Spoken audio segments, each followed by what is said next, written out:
একজন অ্যাডভোকেট ট্রেনের এসি কেবিনে একাকী যাচ্ছিলেন। কিছুক্ষণ পরে এক সুন্দরী আসলেন এবং অপর পাশের সিটে বসে পড়লেন।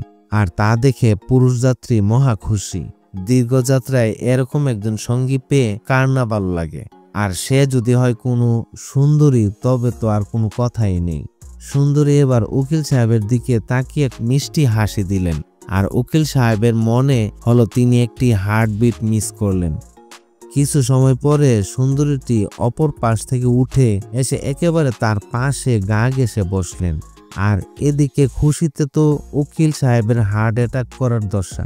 সুন্দরী মহিলা পুরুষটির পেশাগত পরিচয় ধারণা করতে পারেননি, তাই এবার তার কানের কাছে মুখ নিয়ে আস্তে আস্তে বলল, তোমার মানিব্যাগ, মোবাইল, টাকা পয়সা যা কিছু আছে সব আমাকে দিয়ে দাও, না হলে আমি এখন ডেকে লোক জড়ো করব, সবাই তোমাকে গণধোলাই দিবে। পুরুষ যাত্রী এমন ভাব দেখালেন যেন তিনি কিছুই শুনতে পাননি। তিনি হাত দিয়ে ইশারায় বোঝাতে চাইলেন তিনি বধির, তাই কানে শুনতে পান না। যদি কিছু বলতে চান তবে তা এই কাগজে লিখে দিন। এই কথা ইশারার মাধ্যমে বোঝালেন। অতঃপর পকেট থেকে তিনি এক টুকরো কাগজ বের করে দিলেন। সুন্দরী এবার কাগজের উপর আগের কথাগুলো লিখলেন। উকিল সাহেব এবার কাগজটি নিয়ে পকেটে রেখে দিলেন এবং হাসতে হাসতে বলেন, এবার তুমি না আমি চিৎকার দিয়ে পুলিশ ডাকবো।